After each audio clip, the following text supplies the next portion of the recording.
Hi, everyone. Welcome. It's Angela Lavzarenka with Lactation Education Resources. Thank you all so much for joining us today. Good morning, good evening, or good afternoon.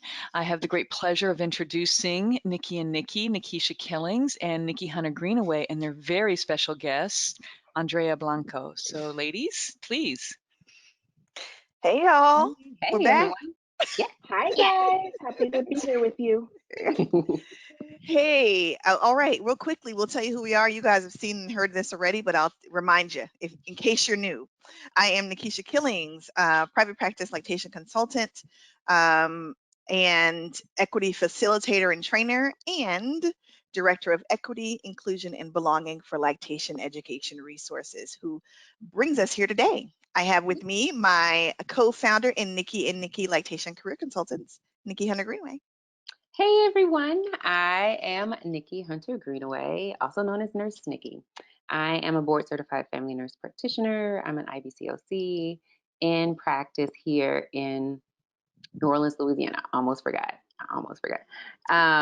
In New Orleans, Louisiana. And just for everyone, we are all safe and we are good. The wind is blowing. There is no rain. So we are all good. But we are praying for our folks to the east of us that got hit pretty hard with Sally. And we're still Sally. recovering from Laura. So yeah. It's 2020, you know. Honey, don't even. Who do we have with us here today? Would you like to introduce yourself, special guest? Hello, Nikisha, Nikki, and the audience. My name is Andrea Blanco. I am a international board certified lactation consultant in private practice out of Miami, Florida. My company is the Milk Collective. Love that name. I do. Love Thank you. that. I do. All right, as is customary, we like to start with a check-in. Audience, please chat. Let us know how you're doing out there. If you are anywhere near Sally, Laura, Umberto, I don't know who else is coming. Winifred, Vicky, Vic. Wilford, Renee. It's just too many. My mom was like, "Are those Yeah, Laura's kids? Were those all the Laura's kids?" I said, "I don't know, Mama." just let us know how you're doing. We had SIS, a little bit ago that we thought would be scary, but they passed on by.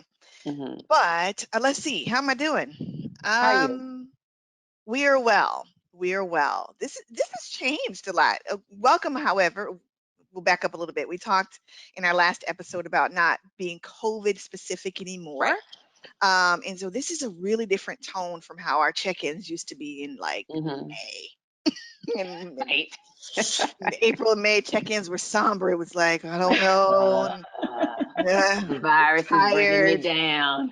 We need PPE. And I was in Los Angeles and Nikki was in New Orleans, who were faring horribly, Right. horribly with the virus. And Mhm. so we had very sad check-ins. But today, check-ins are a little lighter Right. in our new home, not specifically focused on COVID, but it touches everything, as y'all Mhm. know.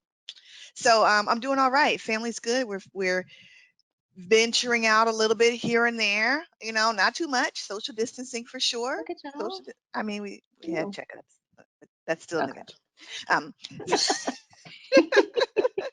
but moving forward and trying to see how I can best support families in this new normal. That's how I'm doing. Anybody else? Yeah. Yeah. Andrea, you could go. Go ahead. Thank you, Nikki. So we were pretty much shut down here, I think March to June. So Florida's a big state, and when you guys that are not in Florida hear about Florida, they're not talking about Miami. We're our own little microcosm. You Miami and really are. Broward, we're very different. We really wish that we could just secede from the state and keep moving forward, but then we would leave you, Nikisha, so we won't do Please don't. that. But Please. but Miami's its own little entity. So when you all were seeing all the ruckus and people acting a fool, it was definitely to the north of us. We are also that way here, Where but I for am. whatever reason, we don't have arguments about mask wearing, and that I can tell. So I think our governor put us back in. I'm sorry, our local officials put us in phase one in late May, and so at that point in June, I resumed in home lactation visits. So it's just the new normal. I've gotten really good at breathing through 2 masks and just out there in the streets doing what I have to do. Out in the street. Right? The work continues. The work continues. continues. We'll talk a little bit more about that for sure. Yeah. Yeah. Wow. I love Nikki? how you said Miami is not Florida. So we have a similar thing here in Louisiana. New Orleans is not Louisiana. You heard me? We are not. We're like, oh, you're from Florida. No, I'm from Mm-mm. Miami. No, you know, don't like, even. Don't even. I'm from New Orleans. So here in New Orleans, we're doing okay. Our schools are opening tomorrow. My kids are not going to school, but it's a transition for them because whereas they weren't online all day because they had breaks, like Tuesday, Thursday, they did this in person, live, and then Wednesday. But now they're going to be online from 8 to 3 all day. And the teacher said, I'll carry the computer around because they're only one of 10 kids out of 120 that are staying home. So that brings us a little anxiety in my house.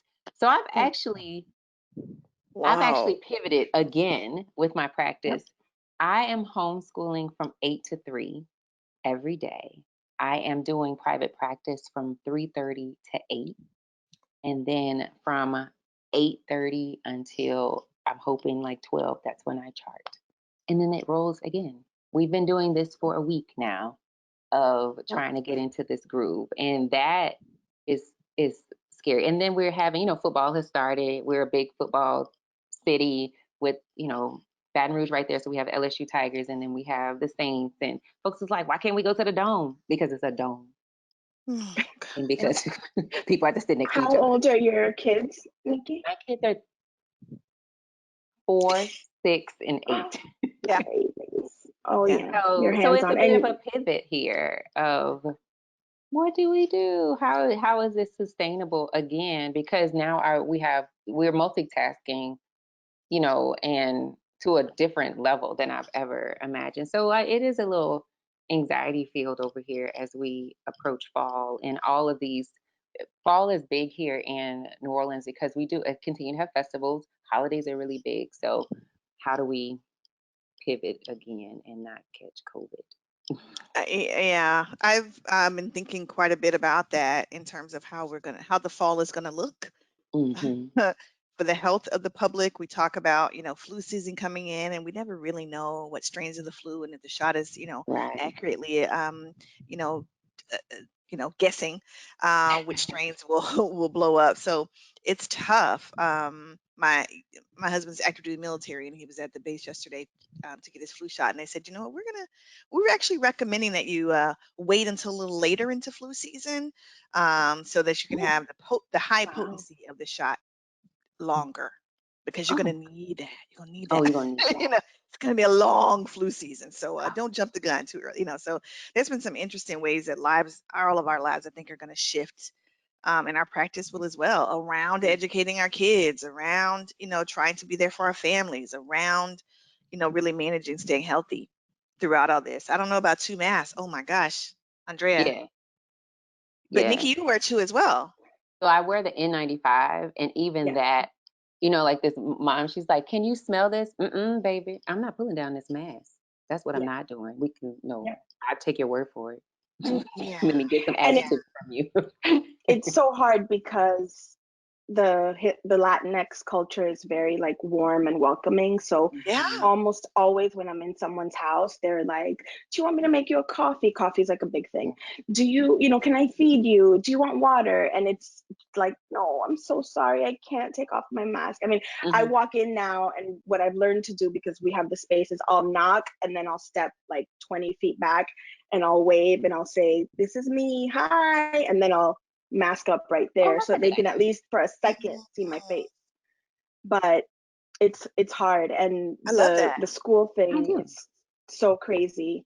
Our schools are trying to open too, despite our numbers. So in between I have a 13-year-old and a 15-year-old. The 13-year-old was homeschooling already before COVID. We'd started in September of last year. So there's been no transition with him. It's been fantastic. But the 15-year-old, who's my social butterfly, is home and he's struggling. And between emails to the school board to argue about, it's been constant. I have a lot of teacher friends, and they they know that I'm an easy target, so they'll prod me and they'll say, hey, let's go, you know, comments needed by 12 p.m. on Sunday. And I'm like, it's 11:23 on Sunday. Oh my God. So this has been the week of that. I'm trying to get the schools to remain, you know, virtual for us, because I'm not comfortable. Nikisha and I were talking in preparation for this. And for me, I feel that right now, considering the way that COVID is affecting our Black and Latinx Hispanic communities, the, you know, ultimate act of racism is not taking it seriously right now. Ooh, ooh. That's a nice segue. Listen, wait, Angela, do you have any, is anyone checking in? Is the audience telling us anything that we need to hear, want to hear now? Just wonderful check-ins. We've got North Louisiana.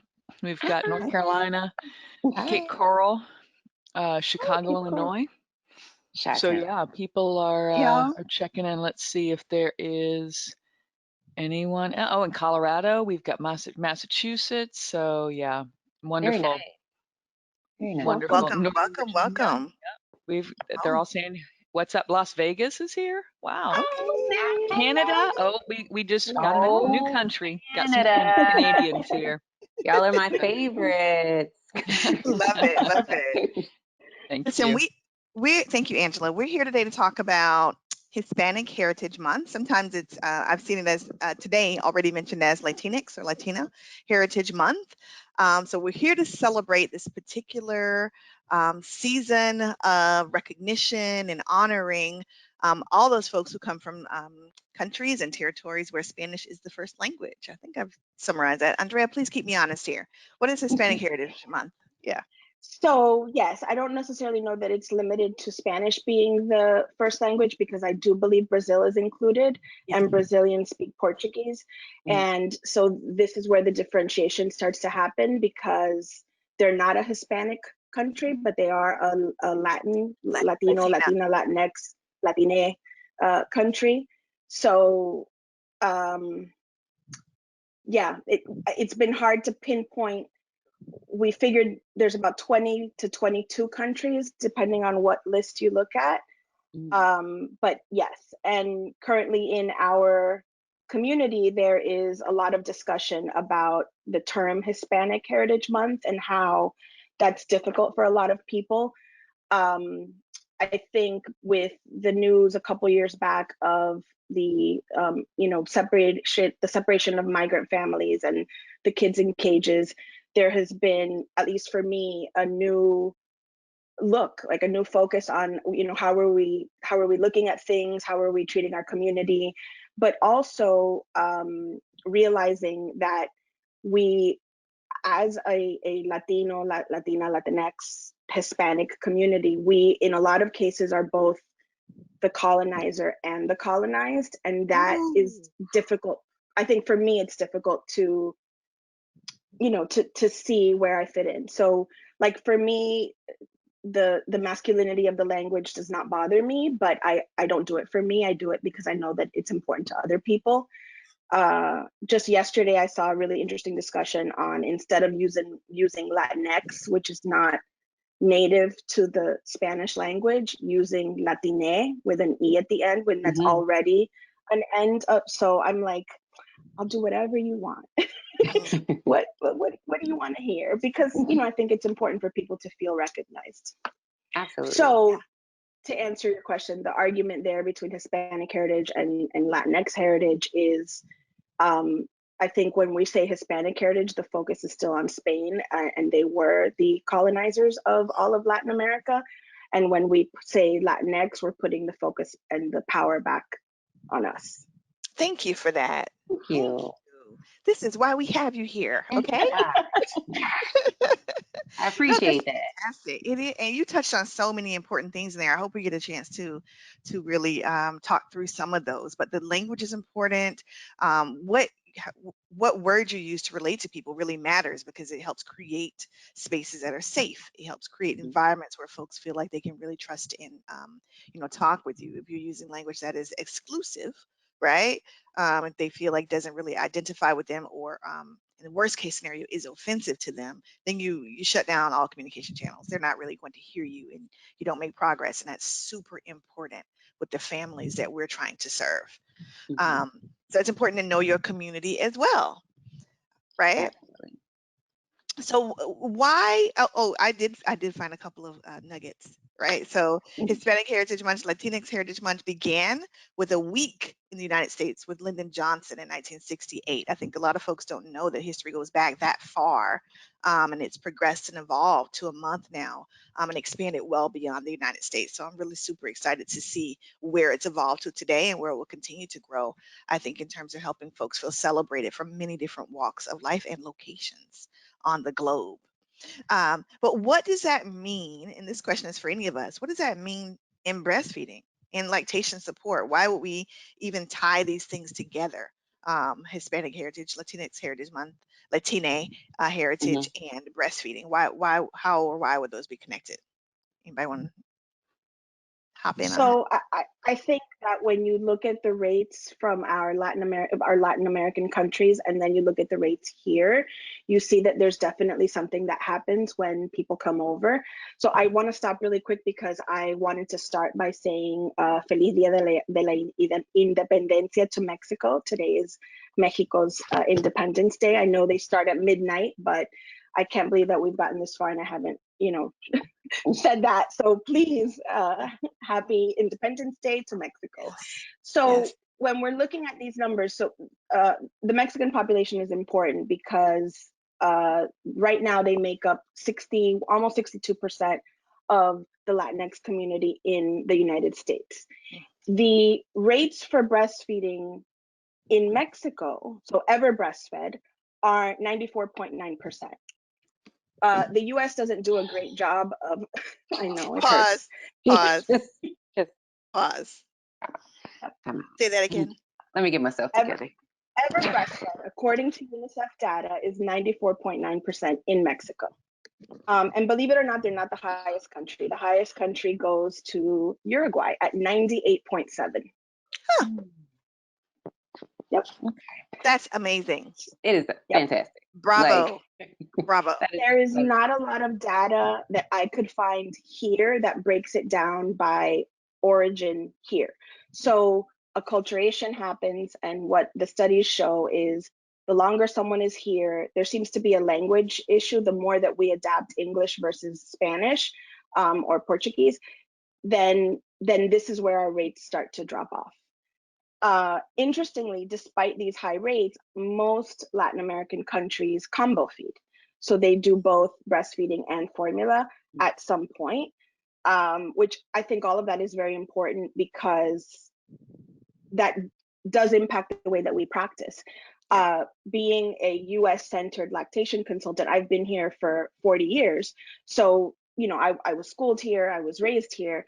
I know for me, especially kind of coming up in the field, the focus was on exclusive breastfeeding. But when I was reading all this research, the question that I kept asking myself is, if you don't know your community, are you losing people to this push for exclusive breastfeeding when these mothers do breastfeed? And we know that any breast milk is better than no breast milk. So maybe changing our narrative and, hooking them in and having them trust us in that way could be better for the outcome of the most breastfeeding possible.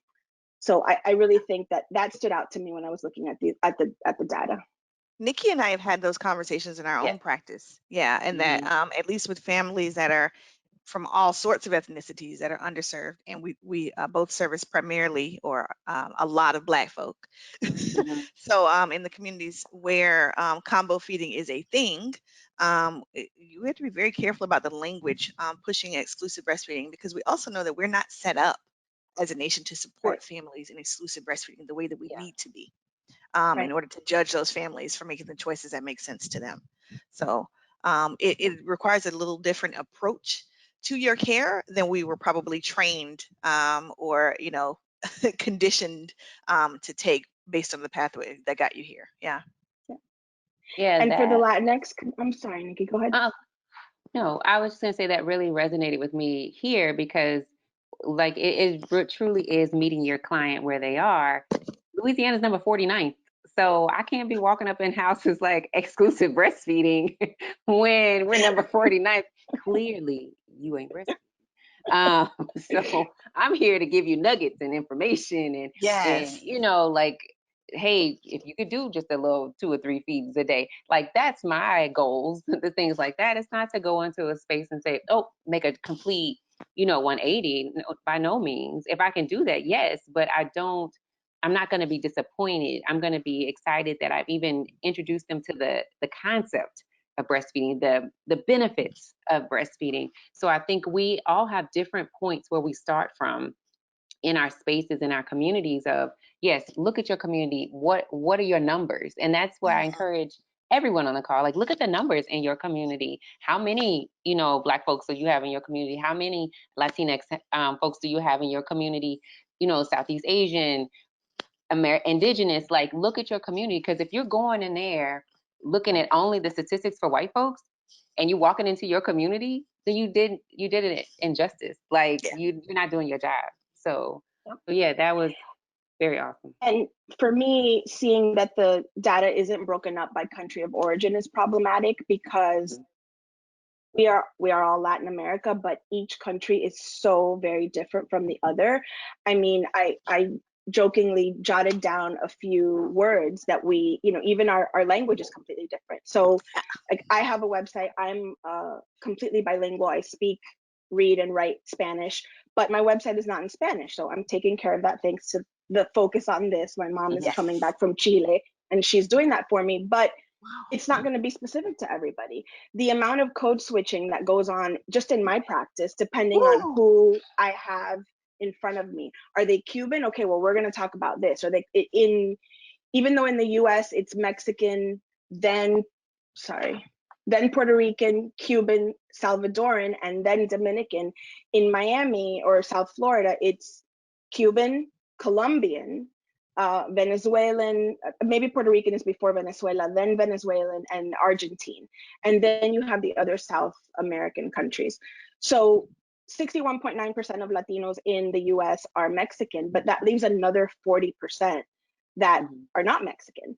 And the highest number after that 61.9% is Puerto Rico at 9.7%. Really? So that is a huge, for sure. Which in your area, Nikisha, you're probably very surprised by that because you're near the I-4 corridor, which is heavily Puerto Rican. I grew up in Orlando where every person I knew who spoke Spanish was Puerto Rican. Everyone.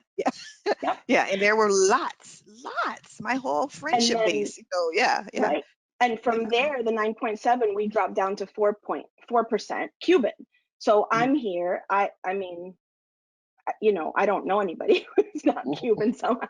Like, so it's really interesting. And I think if you're in an area like a Miami or some other metropolis where you're getting a lot of different Latinx cultures, it's really important for you to know who you're dealing with and learn a little bit about them. And what I have found and the way that I've learned is people love to share. And if you just listen to them in these consults and hear them, and one thing that I always ask when they ask me, oh, well, what can I do to increase my supplies or anything I can take? The question for me is always, well, what, in your culture, in your country, what do the grandmas recommend? Let's talk about that. And every single country has their thing. And so that is like, oh, that sounds great, let's do that. And then, hey, by the way, I recommend these things as well, but what your grandma told you to take is wonderful. The words, like, so words for breast, I came up in the last week of my clients is where I wrote this stuff down. So in preparation, I just started writing down. So in the last week, in my personal clientele, I got pucheca, teta, pecho, chichi, and seno. So all different countries, but I've heard of 3 of those. 3. 2 impossible. Right. And so I was a WIC breastfeeding peer counselor when I first began. That's how I got my hours for IBCLC. And one of the big things about peer counseling is to make sure that you're using the same language. So for me, that was always a struggle because for us, for South America, like where I'm from, teta is a really bad word. So I could never say teta. So it was always like, okay, like, I just need to let you know that I have my mom in my ear, and if she ever heard me say that, it would be a really big deal. So like, but then there are other South American countries where it's not at all a bad word. It is what it is. So just knowing that, and like I said, for me, it's right away. I've gotten to a point where I can pick up on an accent. So if I'll confirm the accent, oh, are you from Venezuela? Oh, okay, great. And now I know I have to say breast differently, pump differently, and bottle differently. So this is, every day, client to client. And these are the important things that I think when we think about lactation and Latinx lactation, we can't just think about, oh, like we're all the same, because that could not be more true. That could not be more false. Yeah, couldn't be more false. I think that that's really, really huge to kind of stick a pin in. So Nikki and I have talked about supporting folks of color in many different ways. There is diversity and variety amongst Latin Americans that is probably unmatched in any other demographic, right? So there's huge in language, in culture, and depending on place of origin, how long, level of assimilation or acculturation, like, where are you, rural? Are you in a metro? Like, there's such diversity. There is not one blanket approach. We say that about Black Americans a lot. We say we're not a monolith, and you cannot come at us all with the same approach. It doesn't work. But this is, I can't even express how much more compounded that is with a demographic that's as varied as Latin Americans are. So you have to really understand who is in your community, know the folks that are there. Nikki, there is a question from the audience about how do you find the demographics of your area? Are you getting that from Department of Health, or where are you getting? I'm getting it from my local health department. So your local health department will have that, which brings in a plug. Have your folks fill out the census form, please. That is the only way that we're going to get this data. It's not uncommon in underserved communities, which are particularly some of the Black and the brown communities, that the census is not coming. And that's how we don't get tax dollars for our schools. We don't get resources. You have to have your folks do the census form, something that we have incorporated into our practice of. I take the census form with us. Like you can, you sign them up. Let's go online and fill out your census form. Let's register you to vote. Things like that. So that is how you get those numbers. But go to your health department. Obviously, it's not going to be all inclusive, especially if some of the materials that they're using are not in Spanish or not. And like here, we have a huge Honduran population. We have a very large Vietnamese population, and so that the information has to be in Spanish, and then it also has to be in Vietnamese. Well, they translated our stuff from Mexican Spanish and not Honduran Spanish, which is a problem. So again, some people can't even fill out the forms. So you get it from your local health department. Go to your WIC offices. They should have that information because, well, at least here, our WIC stems from our health department. But Nikisha and I were just talking about the difference. I had two moms who live next door to each other, and I'm trying to help both of them. One is from Honduras, one is from Mexico. Even between them, they're like, what is she talking about? And I'm like, what are you talking? Like, I don't, and then Google Translate doesn't know what I'm talking about. Google Translate is horrible. So I say that to say, today I actually start Spanish class today at University of Louisiana Monroe. That's amazing. Yesterday, my sophomore is taking Spanish 3, and he's like, Mom, it's like super late. Can you just please help me out? I have this list of things that I need to fill out. And it was like different items of clothing. And I'm looking at him and I'm like, these are not, I have no idea what half of these words are, Jay. Like, this is not even, I don't know what to tell you. So I'm there with my app and, just showing him, this is what you need to do. You need to be looking these things up, because I've never in my life heard, of a sweater referred to as a jersey. Like, that just doesn't make sense to me. But hey, I just saw that in my kids' Spanish book today. Like, what? Yeah. Who says that? Right. Exactly. So, we were, I'm like, it was funny, but this happens. And I remember growing up, Spanish was my first language, as was my children's, but the Spanish that they were teaching in class, like, I was not learning that at home. And even, married to my husband in Peru, the word for baby is the original Inca language word of guagua. So the colloquial word. And you know, in the Cuban culture, guagua is bus. So for the longest, just like hearing them, I know what, you know, voy a tomar la guagua. Wait, you're taking the baby? Where are you taking the baby to? Like, so these are the things that still in our everyday language is very different. You know, my between Peru and Chile, which are bordering countries, completely different. Yeah. So very interesting. But yes, congratulations on your Spanish, and I'm here to help you. I'll look it up for you. I'm here for it. I'm originally from Texas, so I learned something totally different taking the bus. I was bused to private schools and being on the bus and listening to language, and that is kind of how I learned Spanish. So then I get to college, and in Chicago, they teach us something totally different. My husband is from Panama. He does not understand what I'm saying. He doesn't understand it. We try and speak to each other, and it's like, you know what? He's like, just be quiet. So this will be interesting what I'll be learning from a teacher in Louisiana and putting it all together. So hopefully I'm not too confused. Yeah, I would. Yeah, my experience is the same. My Puerto Rican Spanish that I grew up with and thought I was, you know, pretty fluent in. I tried to take that to LA and speak to families that were from Mexico. That didn't work out too well. It actually has made me quite self-conscious. So my husband's like, talk to this person. I'm like, Write it really down. I can write Spanish. I can read Spanish, but I won't speak it. Oh, I will say that I find that we're gonna get there. a lot of families react really well. Like even I'll walk in and I'll say, you know, como dicen, like how do you guys say this word?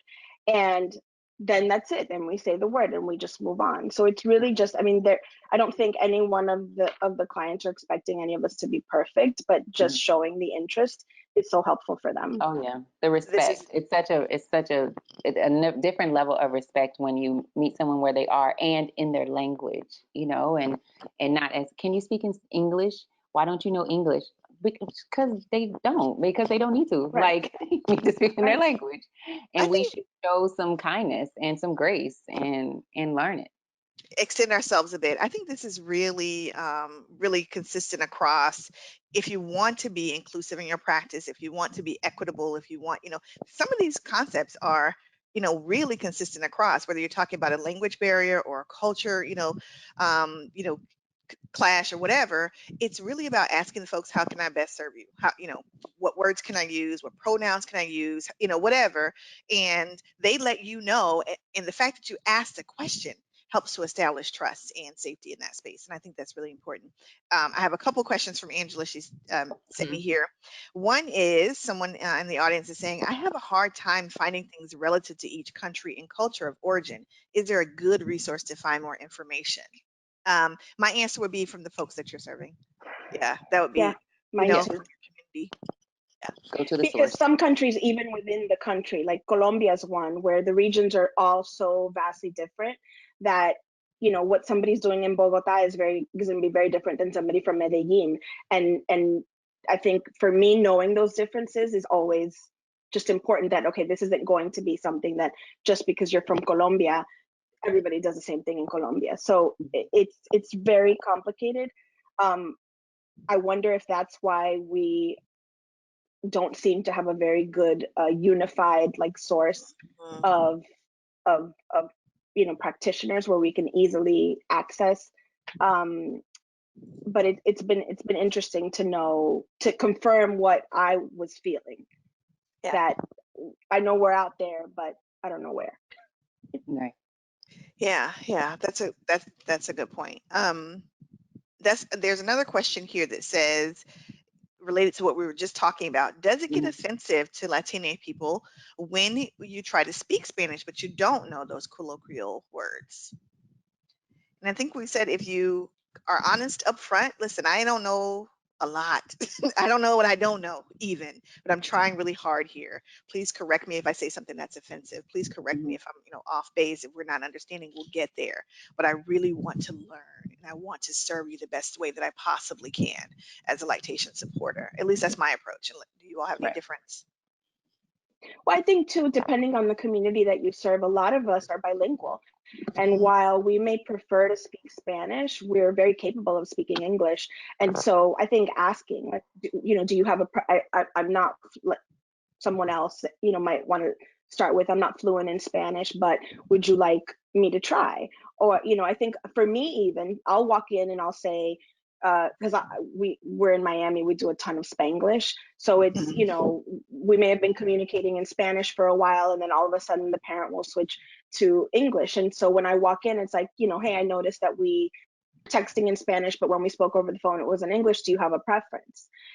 For me, the preference is Spanglish. So if they then say, oh no, you know, some words are just much easier for me to explain in Spanish, and some are easier for me to explain in English. And so I think realizing that just because they identify strongly with their heritage doesn't mean that they're not, you know, fluent English speakers and can hold their own that way. My mother, who's you know, been here for 40 years as well, and has a strong Spanish accent when she speaks, gets very offended when people speak to her in Spanish, because she is, you know, she has a master's, she's a professional in her field, and she feels like, you know, are you coming at me because my accent is strong? Right. So something else to think about. Yeah, abuelo, same. He's been here 40 years, and his accent is so thick, but he refuses in public to speak in Spanish. Like if we're at a restaurant and the menu's in Spanish and everything, he'll speak in English. And I was like, what help me? I don't understand either. But he's like, I don't want people to assume. And I was like, you're right. You're very Yeah. true. So it's always good to ask and just feel the comfort level. Yeah. So talking about the beautiful richness and diversity and all the different ways, someone listening probably is asking, you know, who are organizations that I can go to, you know, to help further support Latinx folks? Who can I connect with? Well, because of the great diversity, because there's so, you know, so many beautiful differences between us all, where you see report is usually localized, is usually, you know, really beautiful groundswell, you know, happening where the need exists in the community. So there may not be a gigantic national organization that's representing all the needs of all Spanish-speaking folks, you know, as far as breastfeeding, but within communities, there's so much good work being done. We do have a few we want to bring to your attention. Andrea? Yeah, so in part of preparation for today, I had the pleasure of finally meeting Brenda Reyes of Health Connect out of Chicago. And I want to say that after she was so lovely, she spent a Saturday morning talking to me. So I'm so grateful that she took time out of her family for that. And we love Brenda. Thank you, Brenda. Yes, thank you.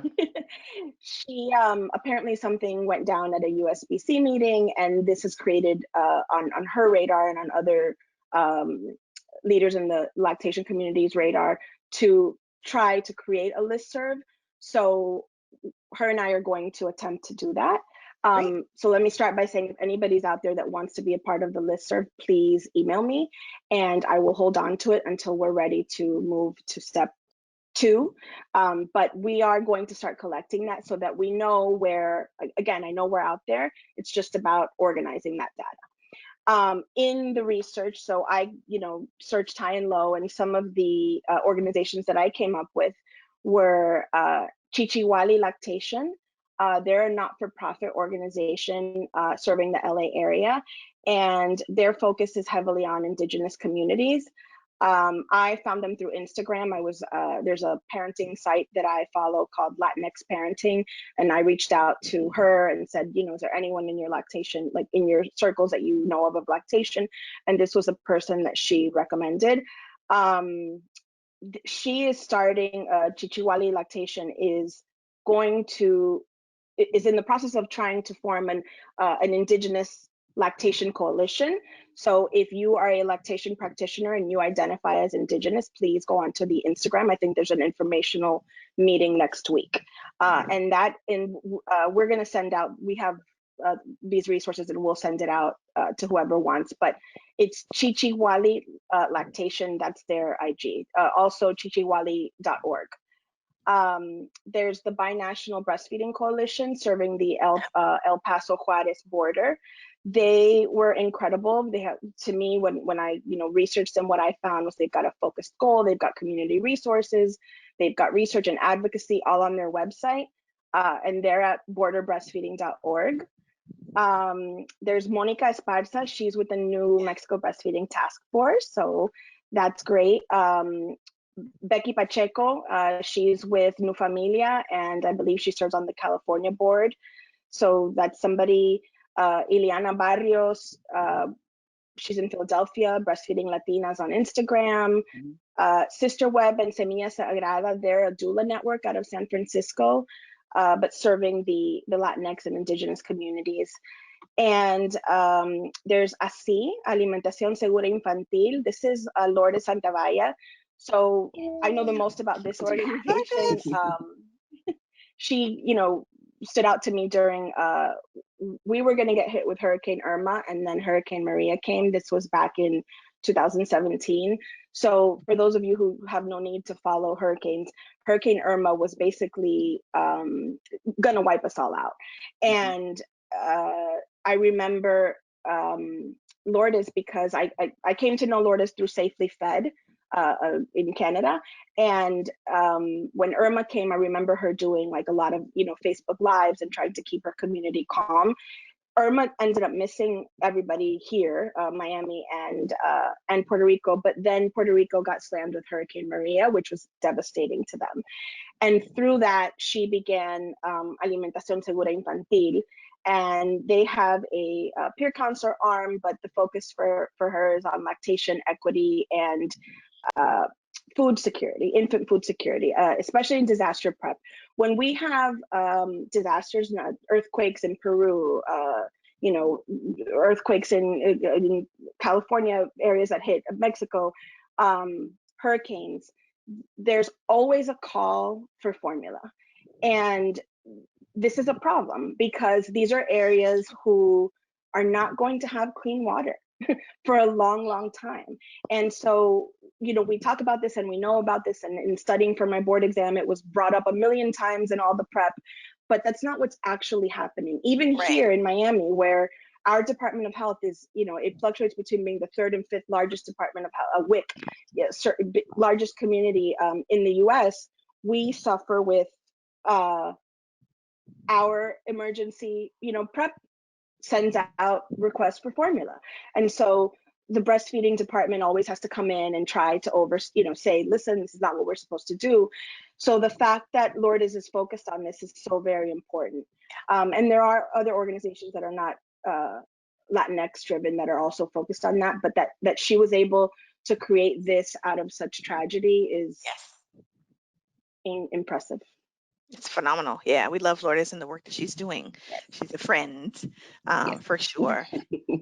Nikki, you want to plug your While we're talking about hurricanes and feeding babies, LER has a webinar, has a training. It's called Infant Ready, and it is to train you on how to on disasters, feeding babies in disasters. Remember, disasters are more than just natural disasters. They can be, or weather disasters. They can be homelessness. They can be a fire. They can be those types of things as well.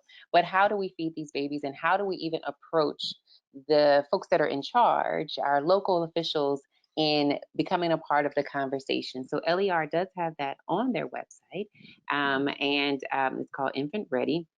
It is something that the New Orleans Breastfeeding Center, we created because we've had issues with that situation, #Katrina, where we've had to have these conversations, and we haven't been a part of the conversation. But I will say that this year we were a part of the conversation with Laura. There are 11,000 evacuees in our city right now from Laura, and we have been down to the convention center and to all the hotels, and we've been doing infant feeding assessments. And this is That's the incredible. first time that this has ever happened. And all of our materials are actually being translated into Spanish. So that's also a first as well. So we want to plug that training, because anywhere up, there are 5 storms out there right now.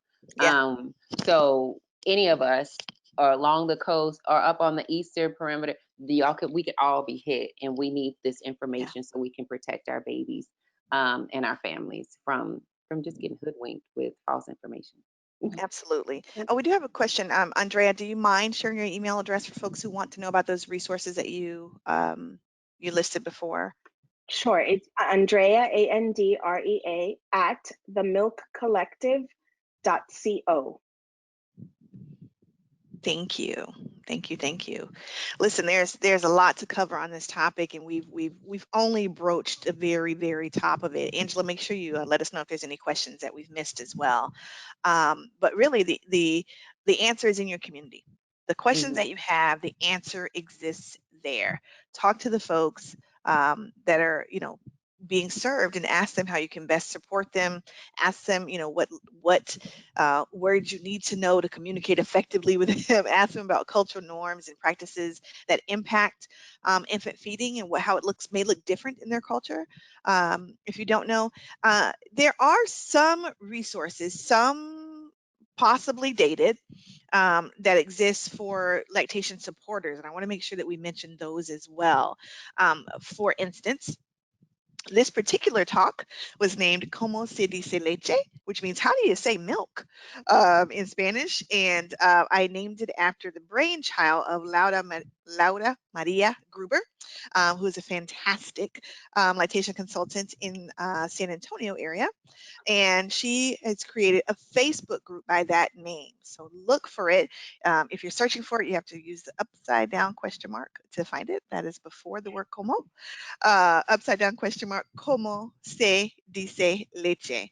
And that will lead you to the group. And the group is for lactation supporters who are trying to learn some of these phrases to support each other, to support families that are Spanish speaking. And the beauty of it is, you may say, hey, my, community is El Salvadoran primarily. How do they say this? How can I communicate this? Right. Or a family said this to me and I was deer in headlights. What do they mean?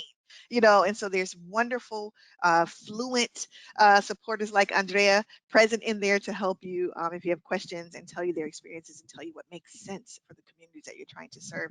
That I cannot recommend enough. Yeah. And Laura is incredible, and she, she's doing a ton of great work.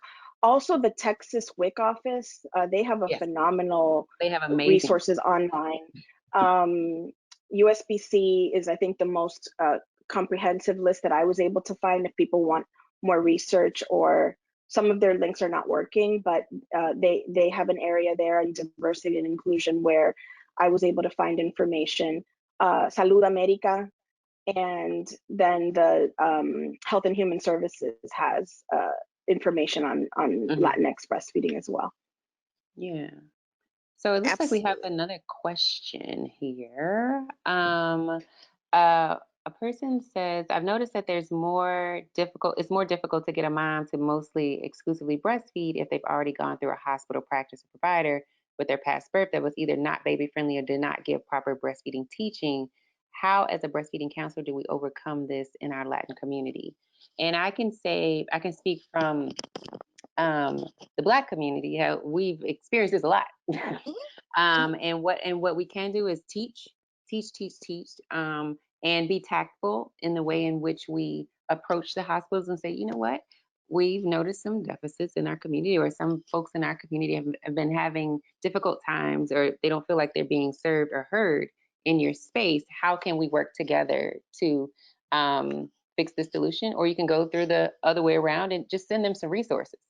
Send it straight to the lactation department and say, this is from this organization. So I think one, just trying to get people ahead of time. Prenatal breastfeeding counseling is golden. It's golden, it's platinum, or whatever. It is the truth. So when they do get to those hospital settings, they're like, no, that's not how I heard it. And they can kind of challenge it and, correct, and however they want to go about that. But also contacting the hospitals and the people there, contacting the lactation departments, because we're here in Louisiana. A lot of our lactation departments are all white. They are all white. Yeah. There's maybe one. So, and we have to change that. I don't think anyone in our lactation department speaks Spanish. I definitely don't think anybody speaks Vietnamese. So we really have to change the narrative, and it starts with us. Little baby steps, being tactful. We're not here to, at least I say that, because you never know when you're going to be working together in a group. You want to go about this the right way, especially when you're in the minority as a lactation person of color. You don't want to necessarily burn bridges, but we do want to create bridges, and we want to create them in the best way that is inclusive for everyone. So that is my answer to that. I think that's a great answer. I had a couple before we forget it. When I said some of the resources may be dated, there is a book out there that's called Spanish for Breastfeeding Support. I think Diana Glick is the author.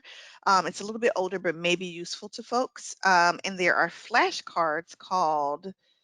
Oh, I just had Sorry, it that up. was Spanish for Breastfeeding Support. The flashcards are called Spanish for Lactation Consultants.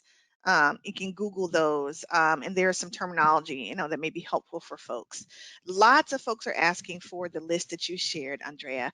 And so here's what we'll do as LER. We'll go ahead and get that list from Andrea. We'll make it into a beautiful PDF for you, and we'll share it with this recording. We'll get that out to you as soon as we can, so that it's there. You can have the list and know who are some folks doing great work that you can talk to and support. Question is how to address los dos as a white person who does not speak Spanish. And Andrea, what is los dos? So las dos cosas, it's combo feeding. It's, again, I think knowing your community and knowing when, there's a lot of information about the idea that colostrum is not enough. And so the rates seem to go up once we leave the hospital in the Latinx community. And then they drop off markedly at about the 3-month when we all have to go back to work. But understanding that there's that time period where figuring out if in your community, that is when the supplementation happens. And again, it's super individual. A lot of my South American moms are under the, want to sleep. And so there's this idea where I'm going to formula feed at night and then I'll breastfeed during the day. And it's really just about education. I think when you get to those moms and you say, let's talk about this and how can we modify that, because if you continue to sleep through the night, you're going to lose your supply. So, if your goal is to get to 1 year, and breasts are not taboo in our culture, at least definitely not here in Miami. Extended nursing, full-term nursing is not taboo in our culture. So these things that we think would plague the other communities are not really going to affect our community. But I think if everybody would go out and figure out what is the Latin population in my area and how is that broken down, that is going to be a huge first step to knowing how to work with that community. Again, education, talking to them, figuring out what the purpose of, why are they wanting to do both things? What is it about? And what can you modify? And once you really sit there and just listen and say, okay, you want to get to 2 years of breastfeeding, but you're also trying to sleep through the night at 4 weeks. Let's talk about how these are competing goals and that might not work out. And it's just about giving them that information. And once they're like, oh, wait a minute, I didn't think about that. Okay, well, never mind. Fine, I'll change that. I feel like there's a lot of receptive, they're receptive to change these behaviors. But then understanding that some, it's culturally ingrained. And again, going back to what we said at first, that some breastfeeding is better than no breastfeeding. And it's hard. We want all the babies to be breastfed exclusively, but understanding that not everybody is coming at it from the same way. Yeah, that's an excellent place to kind of start to wrap up here. I think that's a great point. Really, you want to begin at the ending. So finding out what their breastfeeding goals are. What is it that they are out to achieve? And then we work backward and see how we can support them reaching that goal. So that was a great example. If they want to get to 2 years, but they're, doing some stuff in the beginning that could completely, create obstacles to getting to 2 years, then we have the conversation around that. And that, like Andrea said, I see folks be really, really receptive when you talk to them in that way. Any other thoughts we want to share with the audience, or Angela, any other questions? No, I think you all have gotten all of them. Thank you so much. I just know that everyone is clamoring not only for the resource list that Andrea referred to, but also just any way, I think, to connect, to speak in a culturally appropriate way, as well as to find resources for each community. So everyone is really enjoying this. So thank you. Thank you. The audience has been fantastic today. Andrea, you've been amazing. Thank you so much Yes, for sharing your thank you time, so much. talents, and Can't brilliance. Thank wait. you all so much for inviting me. I really appreciate it. And I've learned so much just in the process of preparing for this. So I'm grateful to the both of you.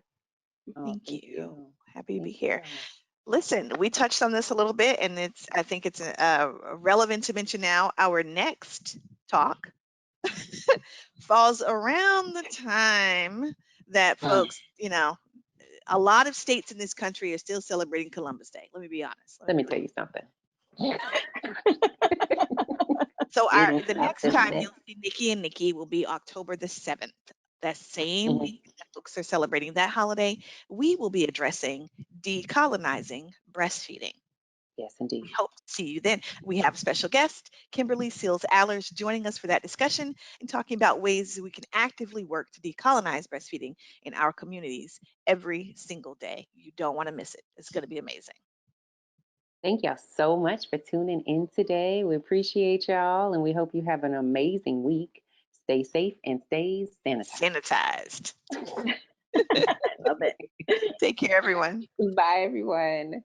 Bye.